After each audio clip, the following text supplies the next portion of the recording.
Um, all right, let's take a look at the homework real quick before we get into talking about the Bill of Rights. We're also going to do a little review of what we talked about last year. It's so weird to talk about that, what we did last year.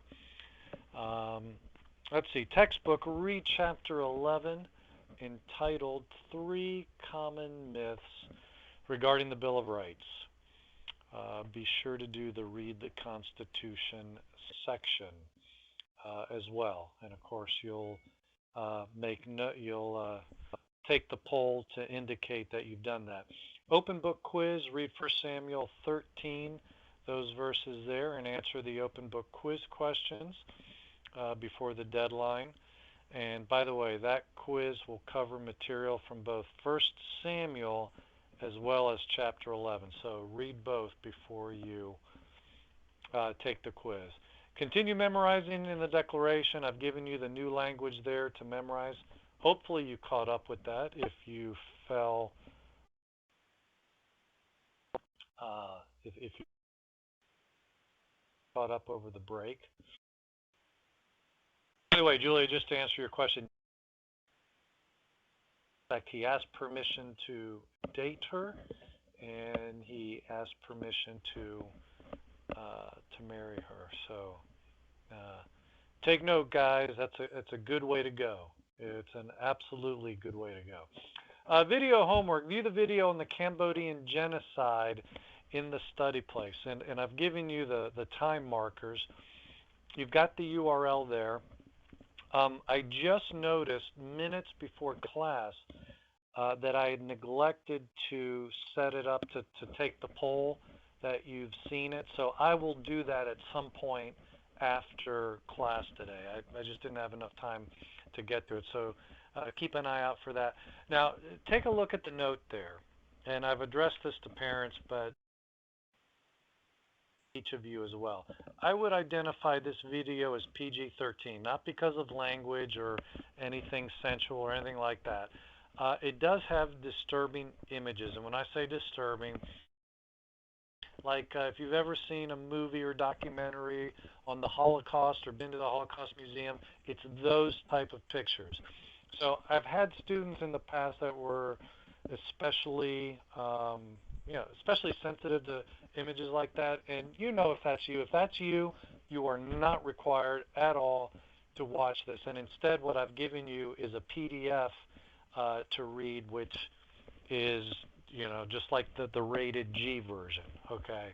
But the documentary you will see in that 4-minute and 15-second documentary is very good, but it does show you some graphic images. So if you guys are teenagers, if you know, man, that's going to give me nightmares, and and I'm going to be crying thinking about these people that were killed and that kind of thing, please, there is evil in the world and it is disturbing.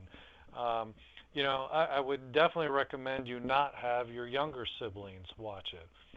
But if you've watched Live Free or yeah, see, we're at the point in our society. I mean, literally, I've only had one or two, maybe even only one, because I mean, the movies that are out there really desensitize you, you know.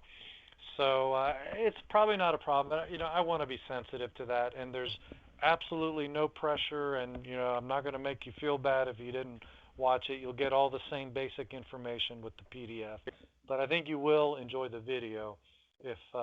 And by the way, I mean it's not like 4 solid minutes of graphic horror. I mean it. Even they are somewhat discreet. So anyway, so I will include a poll for that. I'm sorry I didn't get that ahead of time. Homework on the horizon. Get a jump on watching the DVD. Now this is your DVD set. So the Session 5 video titled The American Presidency 1. It's not due next week. It's actually due prior to week 16. But again, I'm just giving you this in advance if you want to knock it out ahead of time. And then there's a letter, and here again, this isn't due next week. It's due in 2 weeks, a 250-word minimum. You know how before I gave you a maximum? This one, you only have to write 250 words minimum, and you could stop there, or you can go to 500, 1,000, 2,000, as much as you want for those of you who are verbose. There is no maximum, okay? And let me just read this for you just so you know what it is, because I probably then won't go over this next week, even though next week I will give this to you as the assignment because it's due in 2 weeks. Write a letter to the incoming government class of next year. And you're thinking, oh yeah, I had letters written to me. Well, this is your chance to do it to them. Okay, I'd like you to take at least 250 words to write a personal letter to them. I want you to tell them what the class was all about, how it works, what they need to know to succeed, and any advice that you think they would want to know. You can tell them about me, the textbook, the style of teaching, etc. But here's the key. Tell them what you found to be the best and most interesting thing that you learned about the subject of civil government. Now, will the incoming students read your letters? Well, did you read the incoming letters that I sent out to you before the semester began, Logan? You kind of answer your own question on that. Probably some, I did send, yeah, I sent a lot of them. Most, I think, do. Some probably don't, because they're like, it's summer. Why should I be reading this, right? But anyway, while you can talk about a lot of things in your letter, make sure you take care of what I have bolded and underlined, because you have to talk about what you, I'm sure even if you hated this class, and by the way, if you hated the class, you can talk about how you hated the class, and you won't get docked on it. All right? It is your chance to sound off and give positive, hopefully, in a kind way, if it's criticism. But the point is, you must have learned something, I'm sure, even if you hated the class. So what's the best or most interesting thing that you learned about the subject of civil government? But be specific. In other words, don't just say, oh, it was great learning about what the Founding Fathers wanted the Constitution to be. No. Get specific. Like if you really like the subject of interposition, you could give an example. If you like the whole concept of how juries can interpose themselves, or how juries can rule on the law and rule against the law. You can talk about that. But in other words, okay, be creative, have fun with this. For example, you can write it as a letter. You can also use the lyrics, write it as lyrics that coincide with a well-known song. I've had students do this. They've done it to Beatles songs. They've done it to Christmas songs.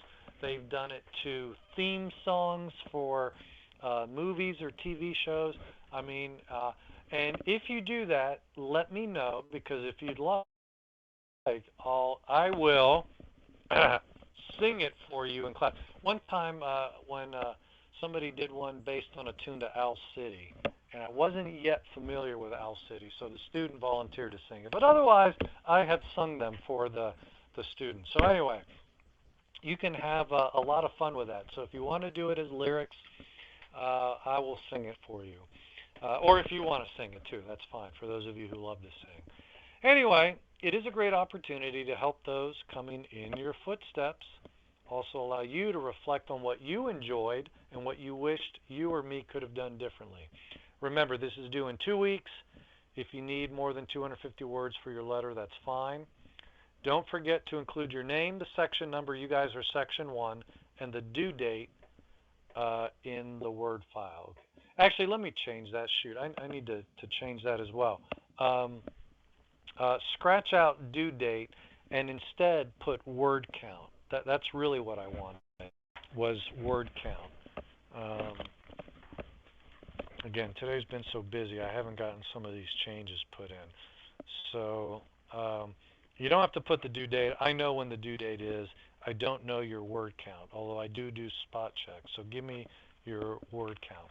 Okay, you guys, everybody's made a note of that, right? All right. Any questions on that? Again, this is not due with next week's homework. It's due in 2 weeks. And you may want to wait till next week, because we won't have covered all the topics until next week. So, and boy, do we cover a barnstormer of a topic next week. All right, no questions, not yet. Great. then let's do a little bit of review before we get into things. You remember that before the break, aka last year, be kind, Julia. It's one that I've got to be able to sing, all right? And if you pick something really esoteric, I'm not going to know it.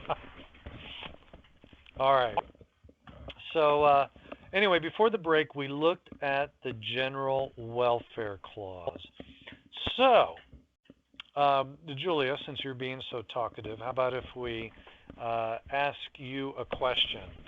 When the Constitution gives Congress the power to provide for the general welfare, what kinds of things does this allow Congress to do? What kinds of things does this allow Congress to fund?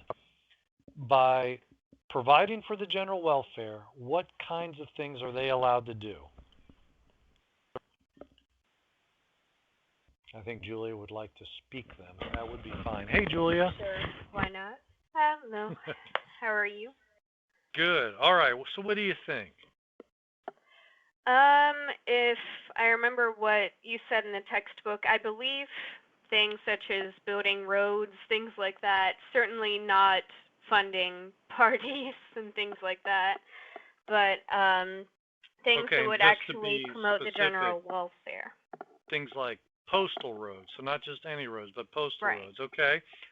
What else? Do you remember? And what you're pointing to is Article 1, Section 8, and that's good. So what else was in Article 1, Section 8 that would deal with the general welfare? I don't have my textbook with me, but to establish a postal service, like you said, dealing with postal roads and things like that, and also dealing with federal crimes and things like that and enforcing that to some degree. Okay, very Is good. that So right? you've hit on a couple of them. Thank you, Julia. Anybody else remember? Okay, the Army, that's in there too.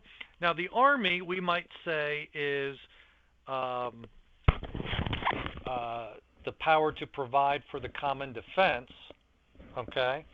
Now, granted, I mean, that definitely helps the general welfare. But what, yes, promoting, well, rather than promoting the sciences and arts, doing so by protecting their inventions or protecting their writings. Yeah, copyrights, patents, things like that. Certainly not providing for them in any way. So it's not promoting it in that sense, but promoting by protecting them. Good. Also regulating commerce, right? Regulating commerce, coining money. Here are just a few, actually some of the ones we've just talked about. A few of the 17 things that are listed in Article 1, Section 8. All those things, it's actually not a lot of things. Now, Julia said it certainly doesn't include things like, funding parties and things like that. So what were types of things that are not included in the general welfare? Things which typically our government does fund today. What are some of the things that they do fund that they shouldn't be, at least according to Article 1, Section 8? Okay, funding education. Right? What else?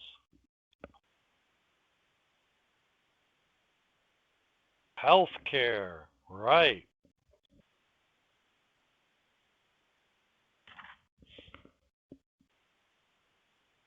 Obama's Go Green thing. Obama phones. Yeah, we haven't even talked about Obama phones, have we? Right? Yeah, remember the things on that list, from that We the People book, so disappointing. I mean, things, Social Security, healthcare, art, uh, housing, education, the things that you guys have mentioned, certainly Planned Parenthood. Oh my goodness, yeah. But you look at this list of things that the government is doing. I mean, does providing for the general welfare refer to anyone who needs help? What about, I mean, if it did, then what about relief for families that have been hit by a hurricane? Would providing for the general welfare allow Congress to give them aid? you know, that one can be a tough question. That can be a real showstopper of a question, and how you answer it will depend upon your worldview. So let's take a look at this slide here. Here's two different worldviews, the same two worldviews we've been looking at all semester long. The man-centered view on the left, and you see the state in the middle of the diagram. Why is the state in the middle of the diagram? Who is king and savior in this view? That provides for us, takes care of us. Yeah, our trust is in government, in civil government.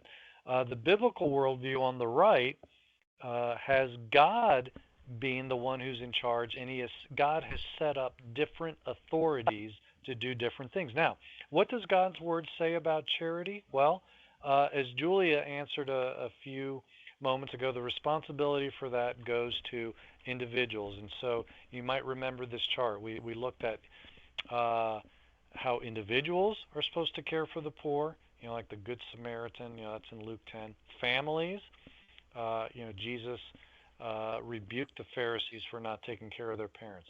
The church, we saw tithe money can be used for that. But then we talked about civil government, and that there was no directive for civil government taking part in this, and that even the Joseph example in Genesis 47 was not an example of government welfare.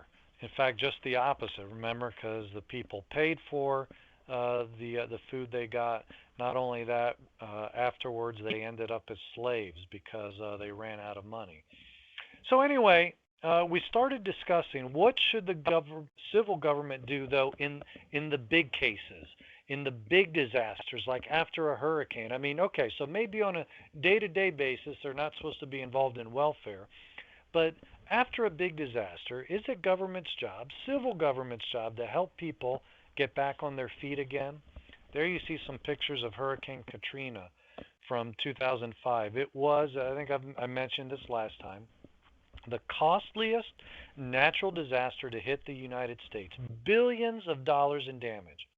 And for several months following, there were efforts to clean up the Gulf Coast. So the question is, who should pay for that? I mean, is that something, when there's a big travesty like that, do individuals pick up the check for that? I mean, that's a daunting task. Or, why shouldn't civil government get involved? So, is there any harm in letting government engage in this type of welfare? Because after all, government has access to lots of money. So doesn't that help to have government get involved in charity, especially after a major tragedy like a hurricane, when they can get involved in rebuilding, cities and towns and things like that? Well, after Hurricane Katrina hit, I caught an interview on Fox Cable News, and there was a professor who was interviewed that did a great job discussing these issues and answering the tough questions related to it. And so he pointed out why not following the Constitution actually makes things worse. Now, what we're going to do is we're going to read this like the little give and take debate that Neil Cavuto had. Unfortunately, I don't have a link for it. Cavuto, did he have more hair then? I think he looks just the same. He does look a little bit younger there. But I've got most of the debate, the give and take here. I actually have it on videotape somewhere. One day I should actually, because I've got a YouTube channel, I should post that. Thank you for that idea. I will do that one day, but it's not going to happen this week. Sorry to say. So anyway, I'm going to read Neil Cavuto's lines, and Lizzie. Let's see, Lizzie, are you still with us? Can you, is your computer giving you problems? Or let's do a sound check. Hey there, how are you? Hey, can y'all hear me? Yes. All right, Okay. you're going to be Jack Chambliss. And by the way, anything you can do on your part to reduce the, what do you call that? The echo effect would be great. Oh, in fact, I think you took care of it. Very nice. Okay. Okay, is there still an echo? No, that's perfect. Thank. Okay. Well, actually, no. I should. There's a little itty bitty one. What about Uh, now? let's see. Testing, testing. Nope, it's gone. Okay, super. Okay. Thanks, Lizzie. I hope it doesn't Uh, freeze up. okay, I'm gonna be Neil. Oh, you know what? It's back, but that's okay. It's mild. When I'm speaking, I will mute you, and then I will unmute you when it's your turn to speak. Okay, so here we go. My next guest is Jack Chambliss. He's the professor of economics at Valencia Community College. He has a little frog in his throat today. He sounds a little bit like a woman, but that's okay. He says that not one taxpayer dollar should go toward rebuilding New Orleans. Professor, why do you say that? Take it away. Well, if we look at the Article 1, Section 8 of the United States Constitution, and I encourage all Americans to look at that before we start opening up our tax coffers to pay for all of this, we have every obligation to provide for New Orleans in terms of charity, private charity from one person to the other. But the Founding Fathers never intended Article 1, Section 8 of the Constitution to provide $1 of taxpayers' dollars to pay for any disaster or anything that we might call charity. We can see what you were referring to Article 1, Section 8. You sound like that guy, Mr. Pratt, who's, I think, a professor on Potter School. But anyway, yeah, but won't that result in some adverse consequences for the people that are hit by hurricanes and floods? Well, what we now have is the law of unintended consequences, taking place where FEMA has come into New Orleans, a place where ecologically it makes no sense to have levees keeping the Mississippi River from flooding into New Orleans like it naturally should. And the FEMA is now bailing out Louisiana, bailing out Florida, and lowering the overall cost of living in these places. We have people with no incentive to leave, and the law of the unintended consequences means that more people are dying with every one of these storms. They are becoming more and more expensive. There's more and more property loss just because the federal government has violated the Constitution. Now, let me just pause there for a second and ask this question. Lizzie, you can tackle it if you think you know, because Jack Chambliss here refers to the, let me just mute you here for a second, refers to the law of unintended consequences. Any idea what that is, the law of unintended consequences? Lizzie, do you have any idea what that is? I mean, I can take a guess that, like, even though it was meant to help, that it turned out worse. Bingo. That's exactly right. Yeah. You know, it's some act or policy that's done with good intentions, but it results in unforeseen bad consequences. Yeah, we have a phrase, don't we? The road to hell is paved with good intentions. You know, it's those unintended consequences. You have a good intention, but it results in negative consequences. Remember when we talked about price gouging earlier in the year? You know, laws against so-called price gouging. It's intended to keep prices low, but you remember what the unintended consequence was. Punish people who drive all night to bring generators to people who need them. If you're going to punish them for that, they end up not driving all night to bring generators to people. So then people, the unintended consequences, people go without. Road to shale is shrouded in silver. You know, people end up going without the generators. So here, in this example, what does government involvement cause? Well, because the government is willing to bail people out after a disaster, Chambliss is pointing out that results in many people staying that wouldn't otherwise stay because they know, well, if my home is destroyed, I'm going to get bailed out by the government. So his point is you end up having more property loss and more people dying, all because the federal government is violating the Constitution. Now, Neil Cavuto, playing the devil's advocate, says, yeah, but professor, if you have your way, then these areas will just be the domain, that is the living places of the well-to-do, right? Take it away. No, no, not at all. People of modest means lived in the bayou and lived along the coast of Florida long before the government got involved.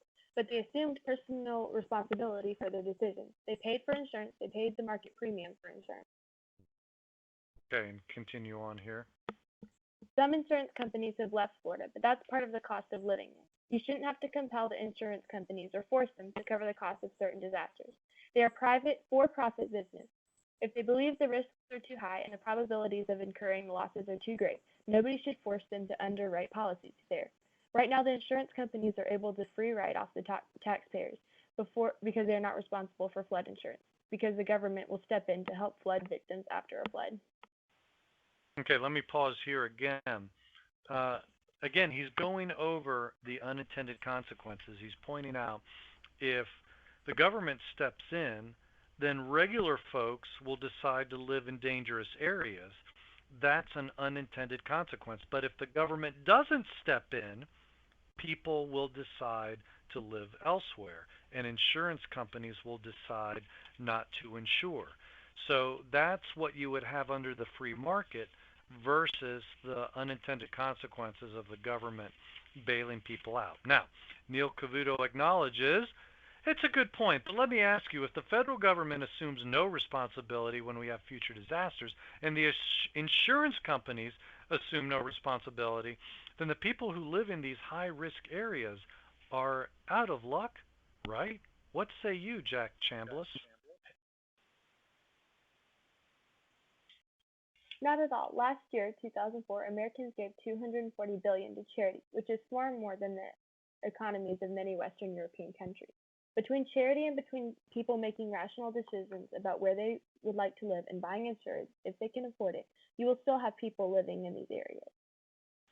Okay, Jack Chambliss, thank you. That's an argument we don't often hear espoused, except in Mr. Pratt's class. Thank you, I appreciate it. And thank you so much, Lizzie. That was great. I about fell out of my chair when I heard this guy making these arguments because a he he made his argument from Article 1, Section 8 of the Constitution, so kudos to him. But he also argued or made his arguments in such a logical way. He showed how not following the Constitution makes a huge difference. You know, God created the authority of the civil government. We need civil government. It is useful. It is very needed, but only if it does what it was created to do. You know, it's kind of like a hammer. A hammer is a good tool, but if you use it on a watch, well, you'll fix it for good, right? I mean, you'll really fix it. Yeah, or your thumb, right. Well, in the same way, the civil government is a good tool, but it's not a tool that can be used to fix any and every problem. Otherwise, it's going to make the problem worse. So as Chambliss pointed out, you know, we've got a lot of good Samaritans in this country. We as a nation give billions of dollars to charity. And so in this area, we have followed Jesus' teachings. Now, speaking of good Samaritans, I got to tell you this story. I was at a Third Day concert a few years back. And yes, Third Day is okay. I mean, it's not my, necessarily favorite style of music, but I appreciate what they're doing. And also the fact that they champion private charities like World Vision. And so at this particular concert, they were plugging World Vision for their AIDS relief in Africa. And I say amen to that. That's all well and good. But then they said, we also need Congress to send more money to Africa to help them with their AIDS crisis. So call your congressman, ask him to vote to send money to Africa. It's your Christian duty. We've got to care for others, just like the Good Samaritan cared for the person who was hurting alongside the road. Now, he invoked the Good Samaritan. I mean, it's a Christian concert. Good Samaritan. That's game, set, match, right? I mean, we should all pick up our phones and call. What do you think about that argument? Is that a great argument, or would you say, wait a minute, buddy, you're neglecting this? Okay, Mark says taken out of context. Why is that taken out of context? I mean, don't we have a responsibility to care for others? Isn't that Jesus' point? Love your neighbor? I mean, what more context do you need, Mark? Because the Good Samaritan isn't the government. Yeah, when you read the Good Samaritan story, he's given his money. He doesn't call for a tax to pay for the expenses of the injured Jew. No, he provides out of his purse to take care of the injured person. This was the in all I've seen three third day concerts, and I can't remember if I saw this at the first or second time that I saw them. When I saw them do this.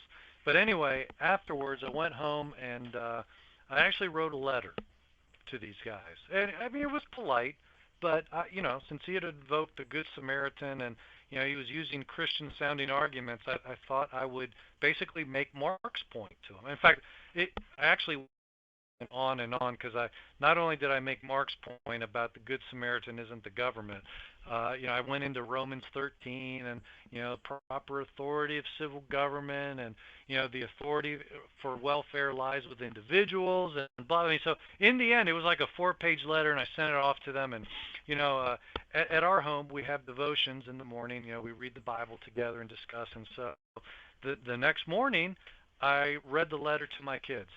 They were horrified, absolutely horrified. My oldest daughter, she was a teenager then. She was like, "Oh, Dad, I am so embarrassed. Why would you do that?" It's almost like, like why did I do this without consulting her? I'm like, "Honey, they don't even know you. Why are you embarrassed? Why? This is not about you."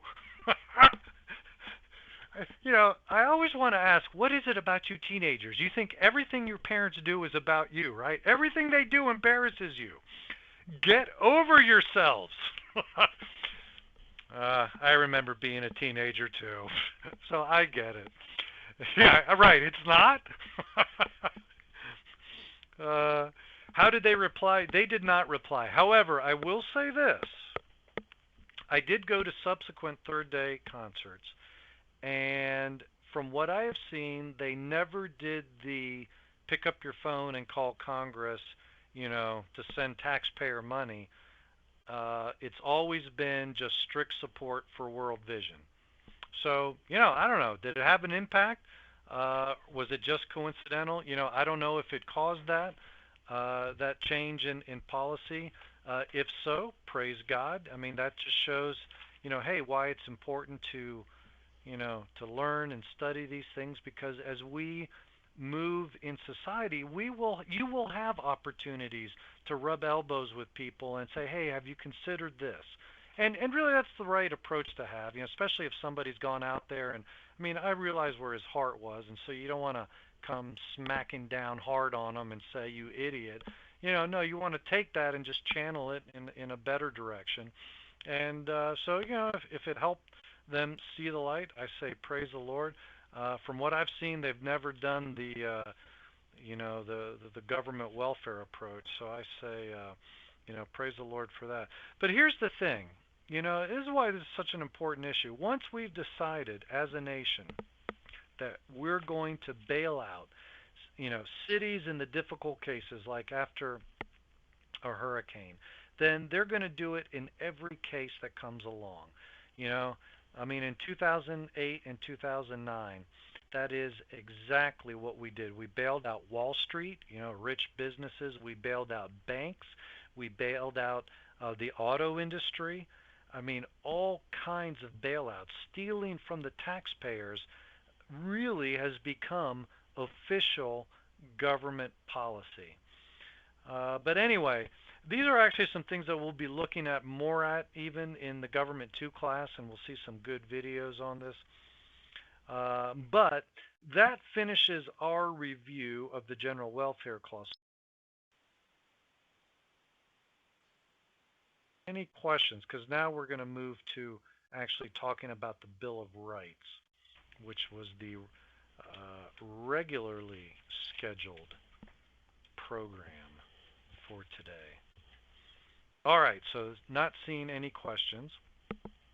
We're on the last phrase in the preamble. We just finished up promoting the general welfare, and reviewing that. Now we're on securing the blessings of liberty to ourselves and our posterity. This is the last phrase in the preamble in the sense of this is why the Constitution was established. I mean, I know it ends with do ordain and establish this Constitution, but basically all the preceding things were the reason why they ordained and established a Constitution. And we looked at each phrase in the preamble, how, just imagining each phrase to be a hot link took us deeper into the Constitution, right? So here's the full preamble. We, the people of the United States, in order to form a more perfect union, establish justice, ensure domestic tranquility, provide for the common defense, promote the general welfare, and secure the blessings of liberty to ourselves and our posterity. And we do all this, and in doing all this, we ordain and establish this Constitution for the United States of America. So that's what the Constitution purposed to do. Now, when the Constitution was made, a lot of people saw a huge problem. They saw a huge omission. Do you remember what that huge omission was?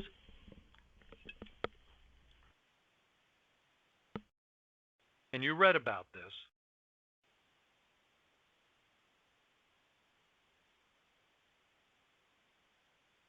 No Bill of Rights, right? I mean, you had good men like Patrick Henry and George Mason, both of Virginia, by the way. Whoop, whoop.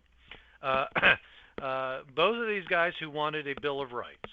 And you had many of the states that refused to ratify the Constitution without the promise that a Bill of Rights would be added later. You might say, some people have noted, that's an example of state nullification. They were saying, we will not ratify the Constitution without the promise of a Bill of Rights. Okay? And there were two basic arguments for a Bill of Rights. One, the Constitution was vague in certain parts, so they said that a Bill of Rights was needed, but also they said that there's this tendency of government officials to overstep their bounds and take away the liberties of the people. Right? I mean, duh. I mean, that's the sinful nature of man. So they said it's good to write down specific limitations on the power of government officials and to write down specific rights that people have. So you had anti-federalists like Patrick Henry and George Mason who wanted a Bill of Rights. You had federalists like Alexander Hamilton and James Madison, also very notable founders, who did not want Bill of Rights. Now, before we talk about the Bill of Rights, let's just talk about the term rights so we understand what we're talking about. What are rights? In your own words, how would you explain, say, the concept of rights to someone from another country? Let's say to an exchange student that comes from a country that doesn't enjoy rights the way we do. How would you explain rights? Would you say, well, rights are something you lose when you get married? Just kidding. No, how would you answer? Right. Inalienable rights or noble rights? Well,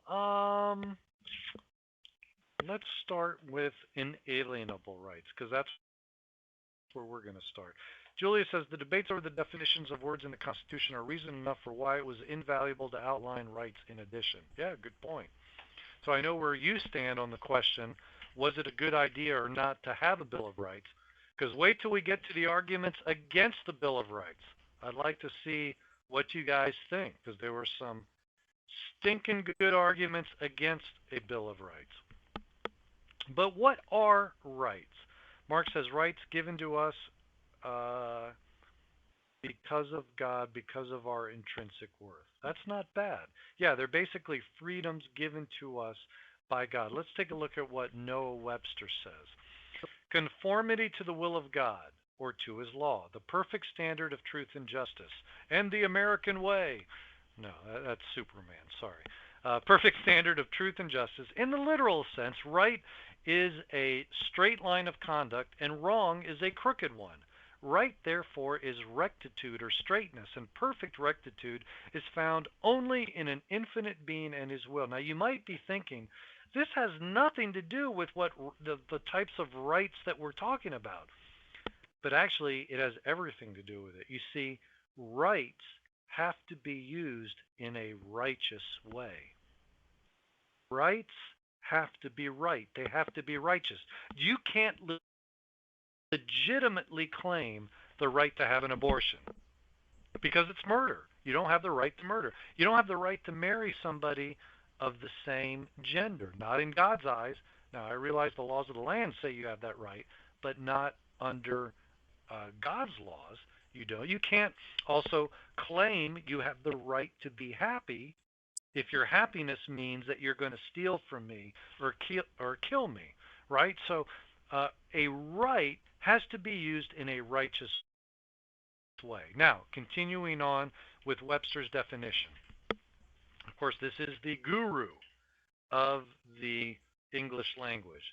By the way, when I say guru of the English language, he knew like almost 30 languages. So when he gave you the definition of a word, I mean, he was giving you the definition of a word, let me tell you. So, definition of right: a just claim. All men have the right to the secure enjoyment of life, personal safety, liberty, and property. We deem the right of, particularly in the cases of political, religious. In his definition, Webster's from the Declaration of Independence. You know, when he talks about life, liberty, and property. In fact, let's look at the Declaration of Independence. We hold these truths to be self-evident, that all men are created equal, that they are endowed by their Creator with certain unalienable rights, that among these are life, liberty, and the pursuit of happiness. By the way, that pursuit of happiness was considered equivalent to the right to property. In other words, you have the right to pursue the right to buy and sell, the right to own and dispose of property, and to enjoy that property. So, basic question, which has already been answered to a certain degree by Mark, but I'm going to ask it again because this is really important. Where do our rights come from? God, right? And it says that in the Declaration of Independence. Now, let me ask you this. If our rights come from government, then are our rights temporary or eternal? What do you think? If rights were to come from government, would they be temporary or eternal?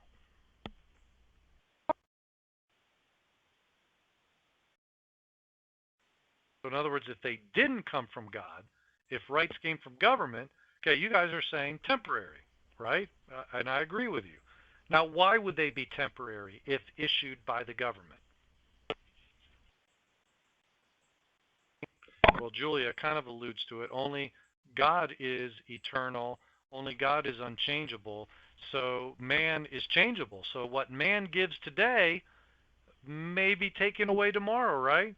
Well, how about this? What if our rights are put down on paper, like a declaration or a constitution? Are our rights temporary or eternal?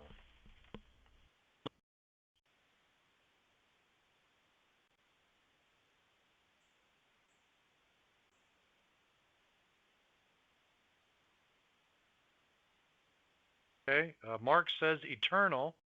What do you think? Julia says, wait a minute. So notice this schism here. Some of you are going to say, yeah, that does it, nail it down. Others of you say, well, wait a minute, the paper could be burned, the paper could be amended. So, yes, it is more secure having it written down on paper, but potentially, it's still potentially only temporary. Why? Because, well, paper can be changed or amended or whatever. So that takes us to then, what if our rights are given to us by God? Are they temporary or eternal?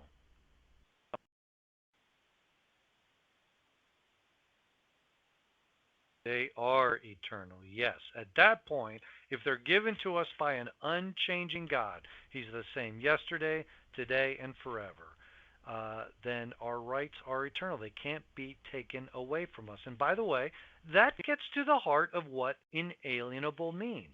It can't be taken away. Here's the definition of inalienable. That which cannot be legally or justly alienated. Don't you love that? Like when you're looking at a big word and you don't know what it means, and then it gives you just a shorter version of that big word. Oh, like, thanks. That's really helpful, Noah. Yeah. Inalienable means it's not alienable. I could have figured that out. Go on to say, not justly alienated or taken away or transferred to another. All men have certain natural rights which are inalienable. So life, liberty, property, these things cannot be taken away by any government. Why not? Because they're given by God. Now, you're hearing all this talk about rights coming from God. God-given rights, rights from God. How do we know these rights come from God? I mean, did the founders just make this up? Maybe they just said this so that, hey, this will make the Declaration sound more authoritative. Let's say they're from God. Yeah, I vote for that. Is that what they did? How do we know these come from God? Did they interview God? How do we know we have God-given rights? What do you think?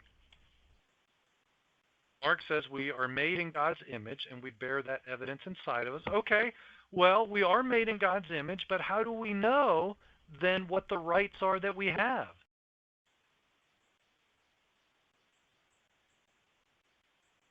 I mean, that is an important concept that you're putting your finger on. But how do we know then what our rights are? I mean, do you have if you're a guy, a right to marry a guy in God's eyes, and a gal to marry a gal? Do you have a right to an abortion?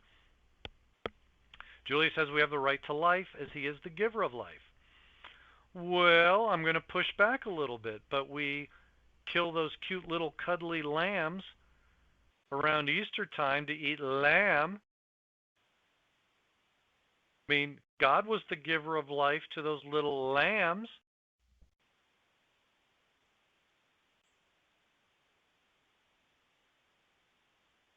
Julia says they don't have souls. Mark says all the laws mentioned so far are found in the Bible. Aha! Okay, that's what I was getting to. How do we know? We know because God tells us so. Whatever he tells us in the Bible, that's what we know. So, for example, when God says, thou shalt not steal, that means you have a right to what? Thou shalt not steal means you have a right to blank. Yeah, protect your stuff. You have a right to property, right? We get the right to property from God's word. Thou shalt not steal. That means you have the right to stuff. What about when he says, do not murder? Thou shalt not murder in the sixth commandment. That means you have the right to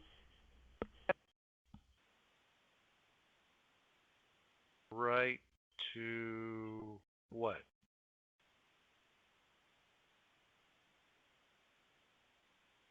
Yes, self-defense actually, yes. Although I'm looking for one word. The L word, life. Yeah.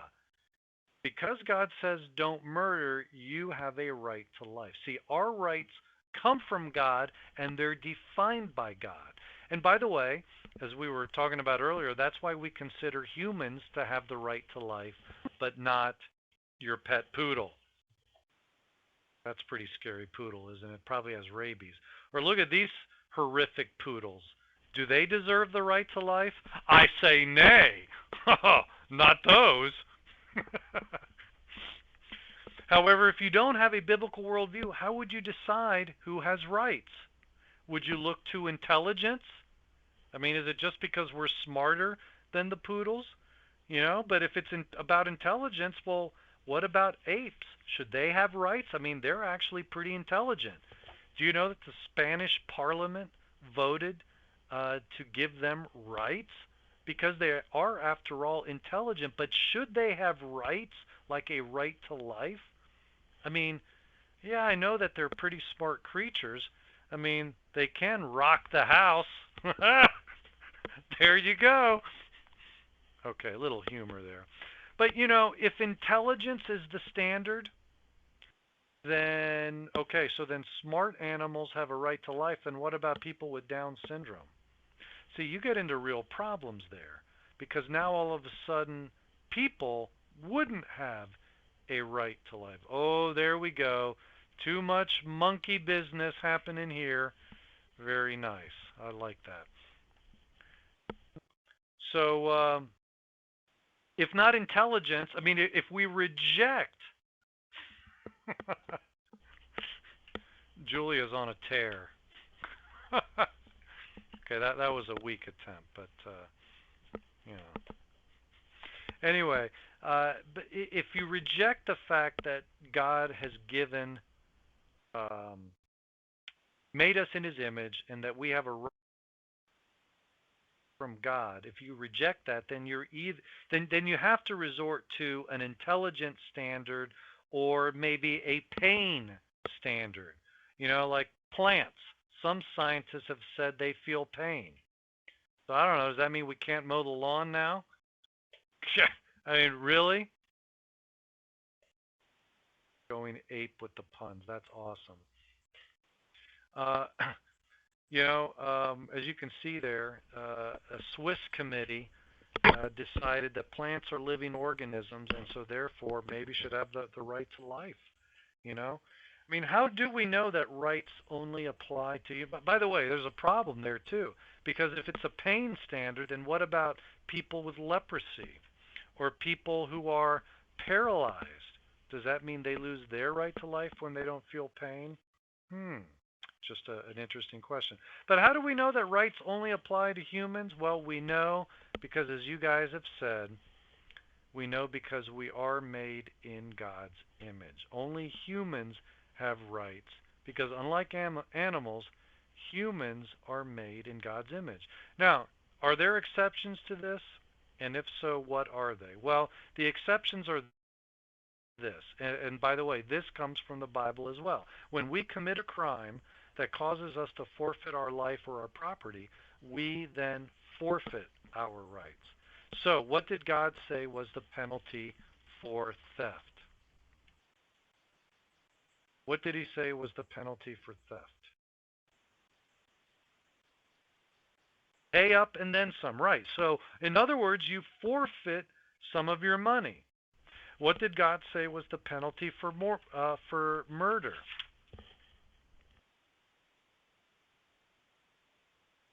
Death. Yeah.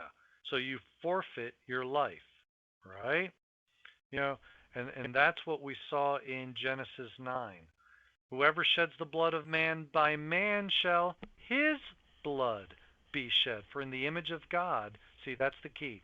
In the image of God has God made man. The reason capital punishment is authorized by God is because man was made in the image of God.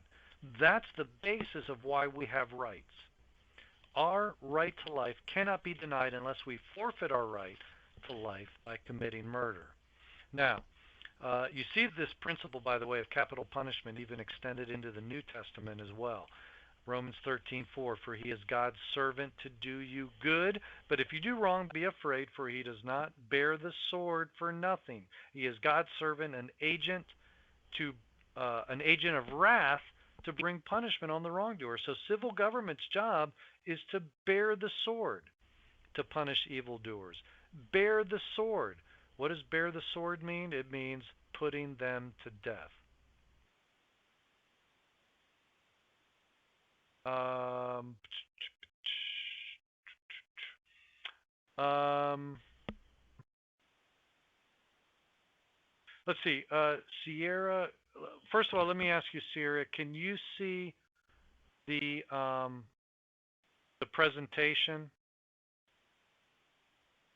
Sierra private chatted me a question. Can everybody see the presentation, the slide on the screen? Okay, and you can see it too, Sierra. So then your question was, oh, you were asking maybe you had printed out the wrong notes. Okay, so that might be the problem then. Was printing out the wrong, because let's see, we are in, let me go to it real quick there. It should be the notes for class 14, correct? Is that right?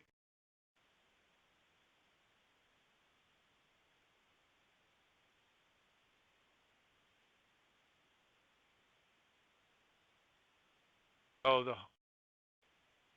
home. Okay, you did print those. Oh, you're saying that the homework. Okay, if there's any confusion on that, let's take that up at the end of class. And I apologize for any confusion. Part of the problem, and I mentioned this before the or at the start of class, was that wasn't able to fully iron out some of the. Yeah, I can see how there'd be confusion. So we'll talk about that at the end of the class if there's any confusion. But anyway, so civil government's job is to bear the sword to punish evildoers. Bear the sword means, of course, the power of life and death, the power of being able to put people uh, to death. Let's see. Now, Juliet said, I believe if you get executed, your estate still goes to your family, so you still retain the right to property to some degree. Yeah, that's an interesting point. Yeah, because your family does get to, unless it's property that was obtained illegally, I suppose, right? Anyway, obviously not every government or state is on board with this. In December of 2007, then Governor Corzine enacted a law banning capital punishment in New Jersey. But God instituted capital punishment to protect people's rights. Obviously, officials in New Jersey don't understand that, and that's sad. But here's the bottom line. If our rights only came from God or only came from the Constitution, they would not be secure for long. The founding fathers believed that our rights come from God. They are clear boundaries, these rights, okay? Our rights are clear boundaries that government cannot cross unless we've committed a serious crime, as we were just talking about. But our rights set up limits that government cannot cross. Our life, our money, our property, it all belongs to us. Now, part of the problem is that today people see rights as coming from government or coming simply from the Bill of Rights. Let me give you an example. The right that is found in the Second Amendment. Let me bring up the Second Amendment. There you go. In fact, this has been in the news a lot today, right? And it will be all this week. But a well-regulated militia being necessary to the security of a free state, the right of the people to keep and bear arms shall not be infringed. Okay? So let me ask you this question. You see the right that's mentioned there, the right of the people to keep and bear arms shall not be infringed. Would you say that the Bill of Rights grants individuals the right to keep and bear arms? I mean, let's say, well, first let me throw the question out there. What would you say? Does the Bill of Rights grant individuals the right to keep and bear arms? Julia says individual. Second Amendment affirms the right, but rights come from God. Okay. Who else?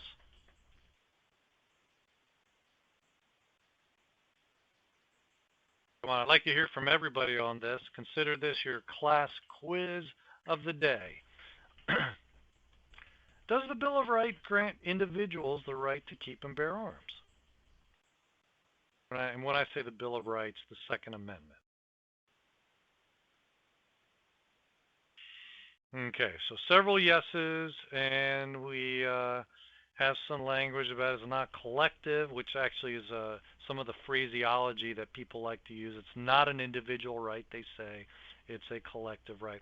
Okay, well, what if I said to you the answer to that question is no? Bill of Rights does not grant individuals the right to keep and bear arms. How would you, what case would you make to me? Brooks says hypocrite. We know what you do for a living. That's pretty funny. Read the Second Amendment, lol. Yeah, I just did. Well, what would be your argument? Okay, I guess that's pretty good arguments. Read the Second Amendment. Oh, although actually there's another argument out there, okay? Because actually, and this may shock you, okay, so I hope you're sitting down for this. I would actually say no, the Bill of Rights does not grant individuals the right to keep and bear arms. And Mark, who's been silent up tonight, up till now, can take a victory lap because for much of the reasons that Mark said earlier. Mark, you want to elaborate on that?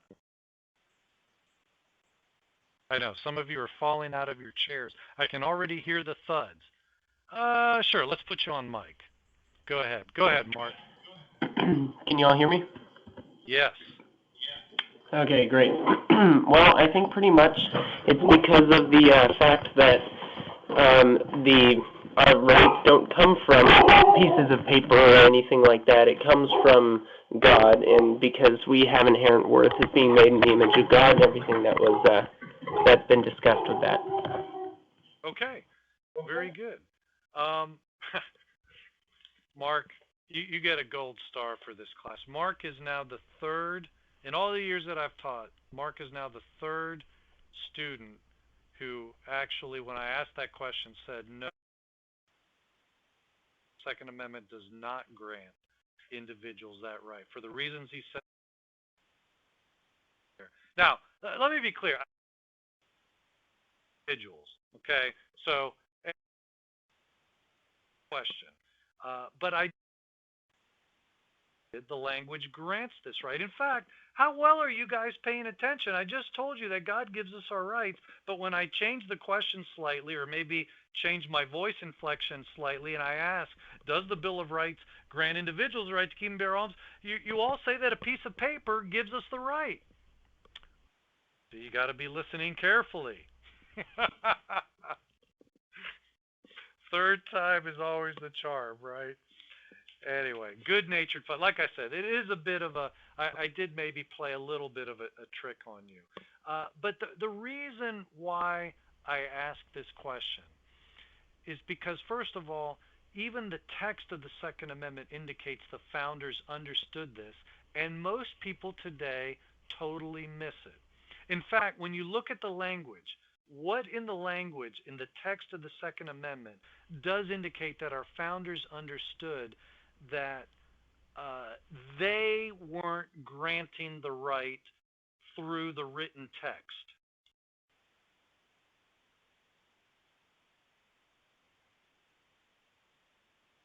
Look at the language there, especially the second half of the amendment. How does that show that even they got it?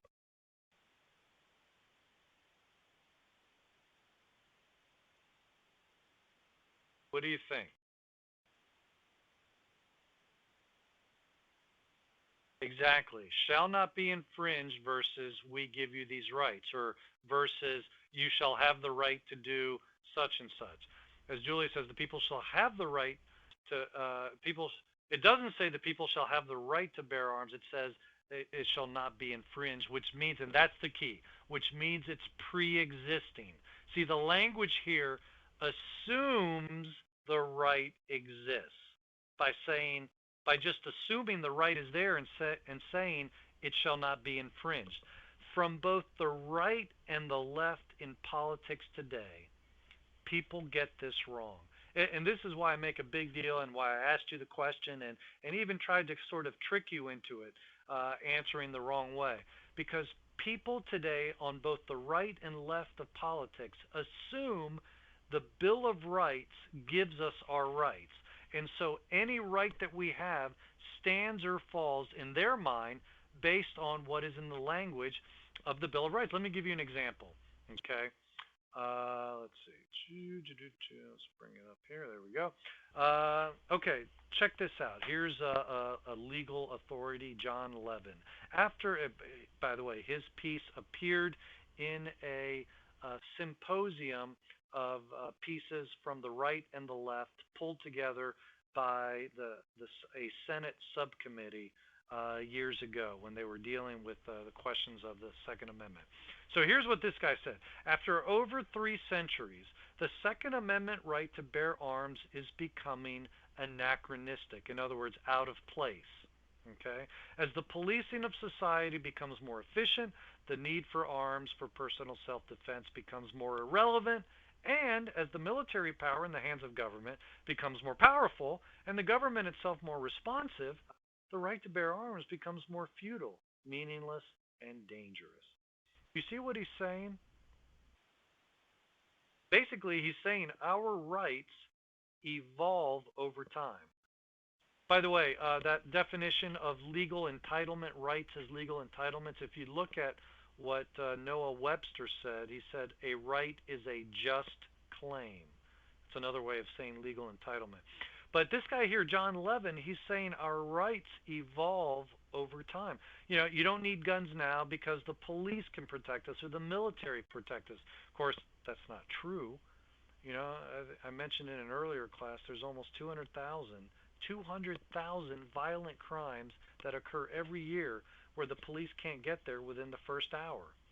I think I told you all about the book entitled Dial 911 and Die, and it's just example after example of people who called 911, but the police couldn't get there in time, and they were murdered. And, you know, it's not a slight against the police. It's just realizing human limitations. You know, people want to carry a gun because they can't carry a cop. Bottom line. But Levin's main point is that rights change with the times. Now, I would say that, you know, this is a view from the left, from the political left.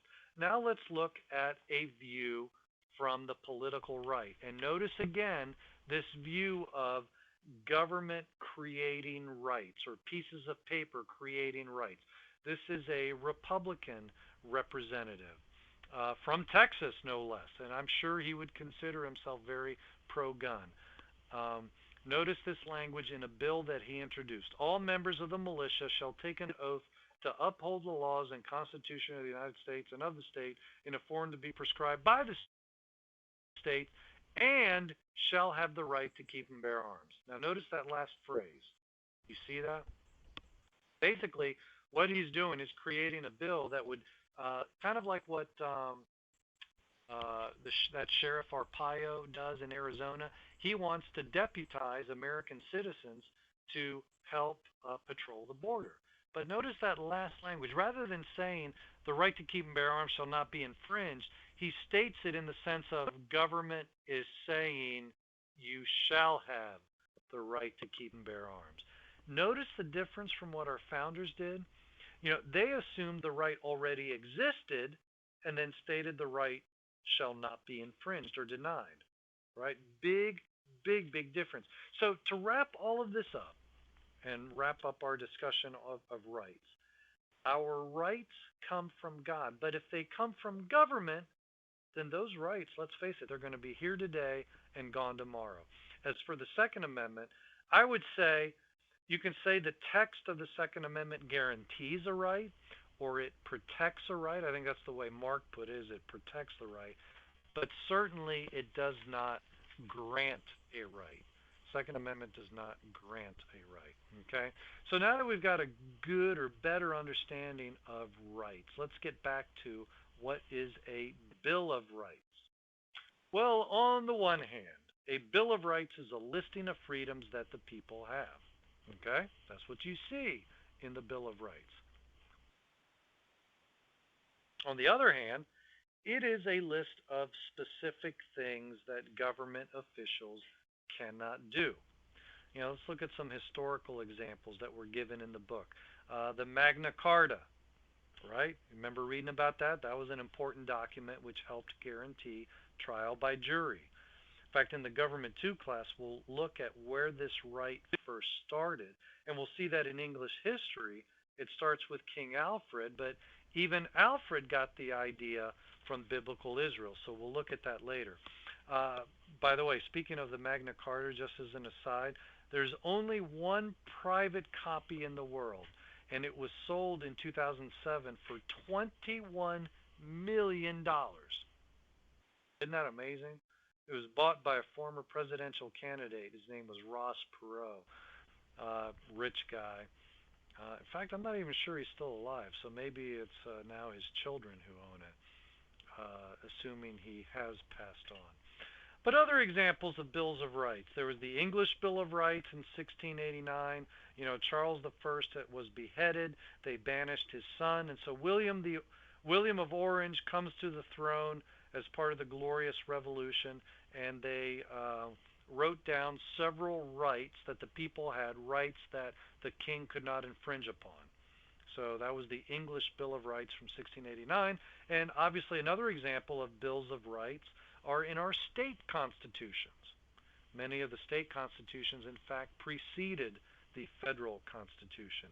And by the way, when you look at the state constitution, the common types of rights that you see protected are things like freedom of religion, right to bear arms, right to jury trial when accused of a crime. Basically, a lot of the rights that we've grown to love and rely upon. So, why would some of the founders not want a Bill of Rights? Remember, I mentioned there were some that did not want a Bill of Rights?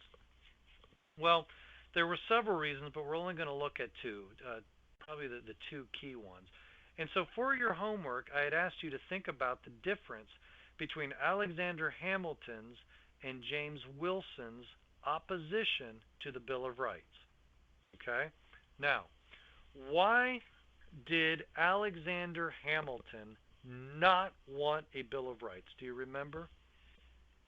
Anybody want to take a stab at that? Why did Hamilton not want a Bill of Rights?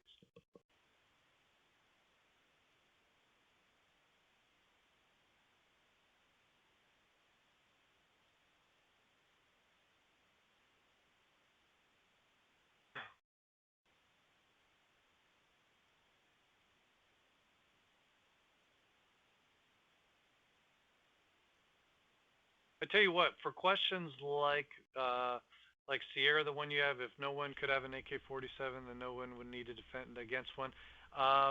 Next week, we will get into argument. We'll actually spend a little bit more time with that because that is one of the rights that have come. And so we'll spend a whole class looking at that, especially since it is such a controversial issue today. It'll be fun. Um, but Alexander Hamilton, why did he not want a Bill of Rights? Let's see. Julia says it would imply that only rights we have are the ones on paper. Mark says too many to enumerate.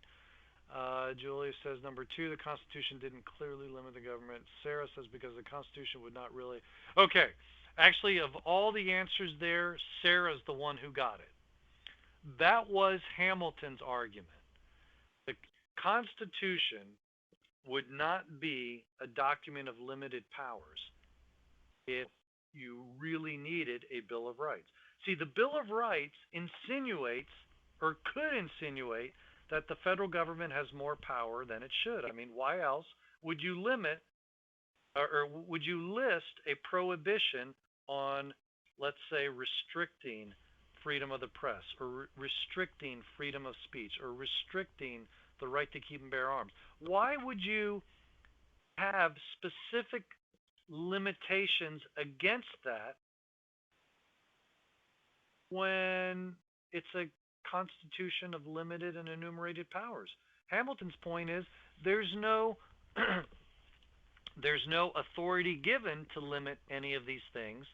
So by putting a Bill of Rights that says, oh, by the way, you can't limit these rights, it'll make people say, well, you know what? Maybe the government can do more than what's specifically written down in the Constitution. Does that make sense? I mean, do you understand what Hamilton is? It's actually a brilliant argument.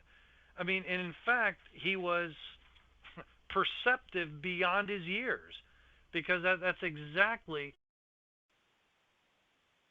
In fact, people will look at the Second Amendment and they'll say, "Oh, well, see, it says the word militia, so the right is only limited to the militia." Well, even if that was actually true according to the text, but it's not, but even if that was true, it wouldn't deny that there's still a right that is pre-existent. But see, so people already end up doing what Alexander Hamilton warned would happen, is that once you start writing down limitations, people will say, you know, oh, it's only, well, actually, I guess now I'm getting to the next argument, which was actually James Wilson's argument against a Bill of Rights. So Hamilton's was that the federal government only has authority to do the things written in the Constitution and nothing else, so you don't need a Bill of Rights. Why was what was Wilson's argument? Well, it was what everybody else was saying, that if you oh, and I should have said Harrison too. I just saw your comment there. Harrison, you got it as well. Sorry, didn't mean to exclude you there. Yeah, Harrison and Sarah nailed it as far as Hamilton's argument. Wilson's argument was that there's too many to list, and so if you don't list all of them, then some, people will say, oh, well, it wasn't listed, so obviously it's not protected, because you can't possibly list all the rights. Let's see. Mark says it doesn't make sense though that Alexander would make this argument because he was all about a loose interpretation of the government for his. Yeah, it is kind of ironic, isn't it? How sometimes these guys would shift from strict construction to loose construction. What that shows is basically no man is consistent as God is. Right? Julie says, if anything, to mention the militia so that we might be able to protect ourselves from the. No, actually, it's not protecting from the militia. They actually wanted a militia. See, this here gets to, they didn't want a standing army. They wanted to make sure we had a militia. So in order to protect the militia, they said, therefore, we're protecting the right to keep and bear arms of everybody, and that will make sure that the militia can't be disarmed. And we won't have a standing army. I mean, that was the whole actual logic of that, of why they mentioned the militia. It wasn't actually, anti-gunners where they get it wrong, is it wasn't mentioning the militia wasn't to limit it to the militia or protect us from the militia. It was all the more to say we don't want a standing army. At least, that's what the founders were saying. So, Wilson's point, though, getting back to that, they knew it was impossible to list all the rights and freedoms that people have. Do you see homeschooling mentioned in the Bill of Rights?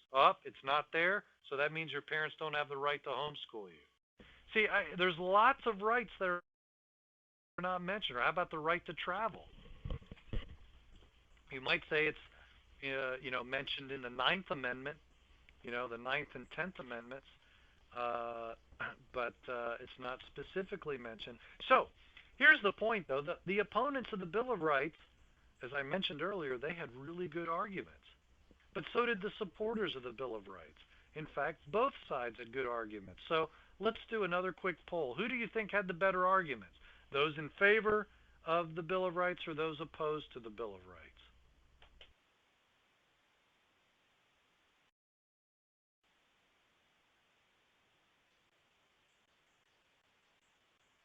Brooke says those in favor. Daniel says those opposed. Yeah, it's tough, isn't it? Because once you see the opponent's arguments, it's like, wow, actually, that's fairly brilliant, right? So, personally, I'm thankful that the supporters of the Bill of Rights won, but I'm thankful that they won with the important compromise, which was the Ninth and Tenth Amendments. That was based on Hamilton's and Wilson's objections. They crafted amendments, and this was brilliant. So we ended up with the best of both worlds. We ended up with a Bill of Rights, but a Bill of Rights says, oh, by the way, this isn't all of them. And oh, by the way, what's listed in the Constitution really is all that the federal government is supposed to do. I mean, so really, we ended up with something even better. Sometimes with compromises, you end up with something worse. I think this actually ended up with something even better. And Julia, you make a good point that today people do end up saying, oh, now we have this new right, like a right to education or right to health care. The interesting thing about that is that the new rights, and we talk about this more in the Government 2 class, the new rights aren't protecting something that is God-given, The new rights are quote unquote rights that are going to cost you. What do I mean that it's going to cost you? Well, if everybody has a right, or every child has a right to an education, where does the government get the money to pay for that education? If everybody has the right to health care, where does the government get the money to fund that health care? See, modern day rights, or the liberal notion of rights, means you're going to have to pay for it, as Julia said, through taxes. Whereas God given rights are something different. It's legal claims that you have to say, this is mine, you can't take it away from me. So, in essence, it's the opposite. You can't take my money from me, you can't take my life from me. So, those are the arguments against, and as I alluded to earlier, well, actually, I didn't say whose was whose. Amendment 9, the enumeration in the Constitution of certain rights shall not be construed to deny or disparage others retained by the people. That met whose objection? Whose objection, Hamilton or Wilson? Wilson, very good. So that's Amendment 9, took care of Wilson's objection. And then, of course, Amendment 10, the power is not delegated to the United States by the Constitution, nor prohibited by it to the states, or reserved to the states respectively, or to the people. And that met Hamilton's objection. Does that make sense? After you've reread that in the book, you never know when you might see a test or something like that, right? So Hamilton's making the point. Yeah, what's in the Constitution is all that federal government is allowed to do. You know? So in one sense, that's why we didn't even need a Bill of Rights. But since we're going to have a Bill of Rights, let's make it clear with Amendment 10. So what James Madison did, he wrote 12 amendments which were presented to the states for their approval, and the states agreed to 10 of them. And these 10 amendments make up what we know and love and call the Bill of Rights. They're the first 10 amendments to the Constitution. And because the Bill of Rights were written and adopted so soon, not a problem, Sierra, so soon after the original Constitution, they were ratified in 1791, it's usually considered part of the original Constitution, even though technically it's not. So, because they came 2 years later. So let's wrap this up since we are virtually at the end of class time, and then we can try to wrap up any confusion on the homework, although I think Sierra had to leave. So Sierra, if you're listening to this later in the recording, just make sure you listen carefully to what we went over at the beginning. Hopefully that will make it clear. But just to wrap this up, we finished our discussion of the General Welfare Clause. We saw that it does not authorize the federal government to do just anything it wants. No, the General Welfare Clause only refers to the 17 powers listed in Article 1, Section 8, or maybe slightly fewer than 17 if you say, well, some of those apply to the common defense. But anyway, certainly no more than the 17 powers listed there. Then we looked at what rights are, where they come from. They come from God. We looked at the debate over listing them in a Bill of Rights. Was that a good idea or not? We looked at the compromise that came about as a result. So for homework, you're going to be reading about 3 rights which have come under the greatest attack in our country today. And next class, as I alluded to earlier, we'll be talking about the one that is perhaps the most controversial of all the rights listed in the Bill of Rights. All right? So any questions on what we've gone over, or any questions on the homework if there's any other confusion?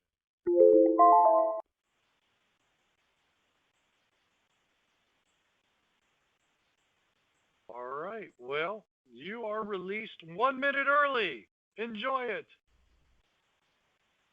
Oh my goodness, am I a good rapper? No, I am not, Julia. But I'll give it a try. See how you like it. No, actually, that's going to be very embarrassing. Oh, that would be awful. All right, you guys, take care. I sure hope there's no rapping songs. Take care, everybody. Bye bye.